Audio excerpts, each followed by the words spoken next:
So the reason why I make some of these videos that are a little bit deeper than just simply, business videos, and marketing videos, which I also love to do, and I will continue doing, I think that each and every one of you has an opportunity to do something that the majority of the world never gets a chance to do, and that is to change the social narrative. This is a video that, to be really honest, I've wanted to put out for a while. I wanted to make this for a while, but I was a little bit hesitant because I wasn't really sure what the reception of it would be, but especially after what happened last week, I think it really is time to put out this video. So have you ever noticed, especially over the past decade or so, all we seem to be doing is we either glorify or we vilify. And I think to a large extent why that's happening is because we don't really want to think anymore. We don't want to use our brains because thinking is actually hard work, and I really do mean that. When we glorify or vilify, we are simply being emotional. Think about it. I don't know if anyone's ever really kind of explained it this way,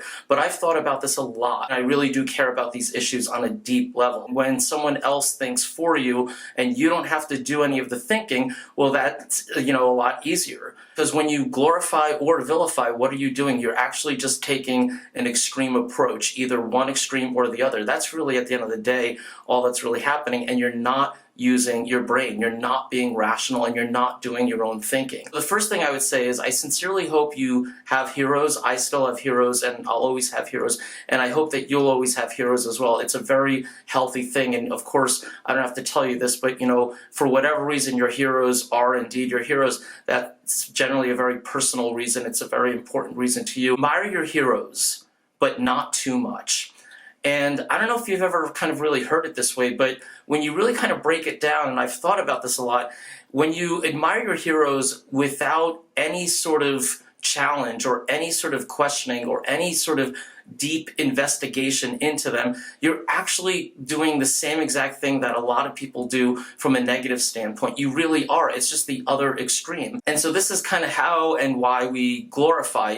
When we glorify and when we just simply look at our heroes and we put them on this pedestal that we can't ever seem to, get to ourselves, that actually is not healthy. I have about a dozen or so heroes, and I'm not here to talk about myself. I'm actually going to talk about another example of an individual. But just real quick, the hero that ranks #1 on my list happens to be Gandhi. For my own reasons, for me, Gandhi is the #1 hero on my list because he proved to the world that the powerless have power. And I think that that's pretty great. But the reason I'm bringing this up is because even though I have a lot of admiration for Gandhi, and I've really used Gandhi's readings and really learned about him to kind of inspire me to do certain things, I also know that Gandhi had a lot of odd and strange idiosyncrasies, and there were things that Gandhi either did or believed in that I don't necessarily agree with, and I think that that's sort of the approach that you need to take with your heroes. So I wanted to talk a little bit about Nelson Mandela. When you think about Nelson Mandela, a lot of people will say, wow,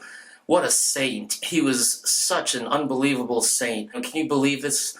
This guy was in prison for 27 years at Robben Island and, a couple other prisons maybe.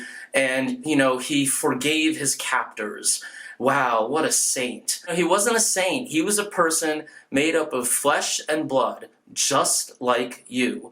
Now, if you think he's a saint because of what his accomplishments were, that's great. What people kind of think, the prison doors kind of, just finally one day opened and poof, voila, I forgive you. Actually, not at all. He knew that he had to forgive his captors because he needed a way, a beginning, a starting point to begin to heal the nation, okay?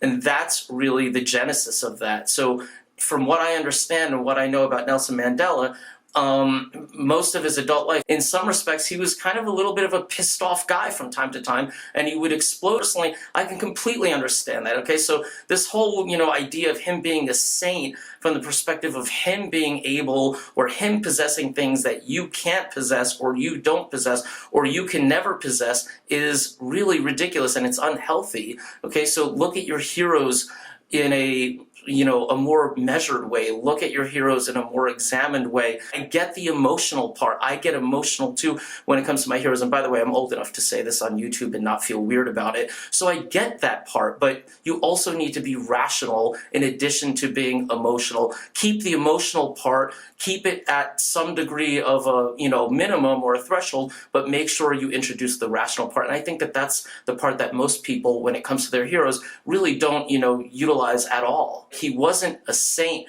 in the sense that he had some sort of supernatural powers that only, he sort of, had, and maybe only a select few in the world have, and that you don't. And this is what I mean when you put your heroes on this sort of unchallenged, incredibly high, super high pedestal that, you can never achieve. You're not actually using the whole point of a hero in the first place the right way. The point of a hero is to inspire you for greatness. It's not to admire them just for the sake of admiration. It's really not.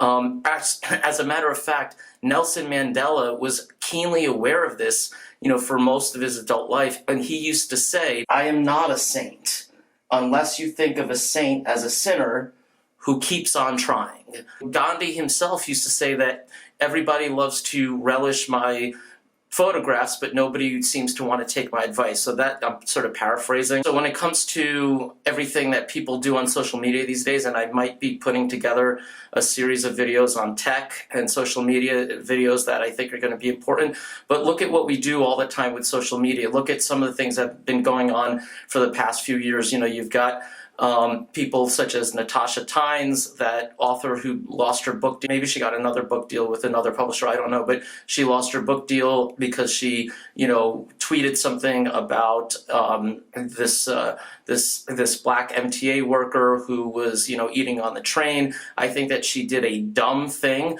but for the internet to completely, just go crazy and roast her, I'm not willing to go that far, folks. I'm really not willing to go that far. And everybody thinks that they're a tough guy or tough gal because everybody wants to put in their 2 cents, because it's easy to put your 2 cents in when you're just simply on your phone and you're, hiding behind a piece of glass and just, typing away with your thumbs, right? That's the easy thing to do. The hard thing to do is actually think about this. And then we have, good old Aaron Schlossberg, who about a year and a half, actually 2 years ago, he really kind of made a stink out of himself when he, flipped out, and he had his, little hissy fit when he went into a New York City deli, and 2 women who were completely minding their own business were speaking Spanish, and he didn't like it, and the internet went wild and crazy on him as well. And, he may have deserved that,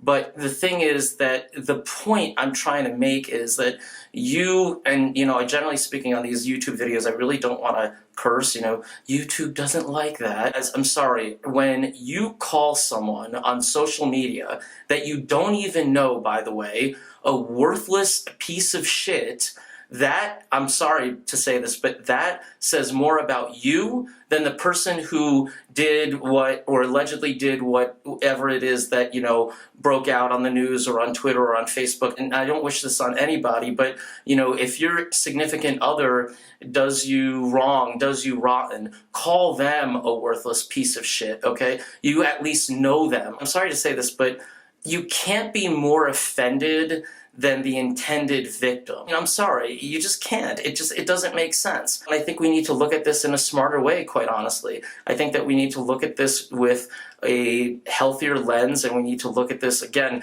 the emotional aspect of you not necessarily liking this. I get that. I'm not here to judge all of these different, things that people do all the time that winds up on social media. That's not the point. The point is your reaction. And, people always seem to talk about how the internet continues to go into the gutter more and more and more. Well, by you doing this, by you, a stranger who's just really putting in their 2 cents as well, you are really doing the same thing. I'm sorry, but it's true. It's just, how I see it. I've been saying this for at least 2 to 3 years now, and some of you who know me hopefully can attest to this. we are getting to a very dangerous point when it comes to groupthink and tribalism. And I'm defining tribalism in, that more formal way. I'm not talking about it in sort of the, casual way when people, say, hey, they're part of my tribe. That's completely fine. That's, completely innocent. And so I don't mean it that way. But, tribalism is unfortunately on the rise, and groupthink,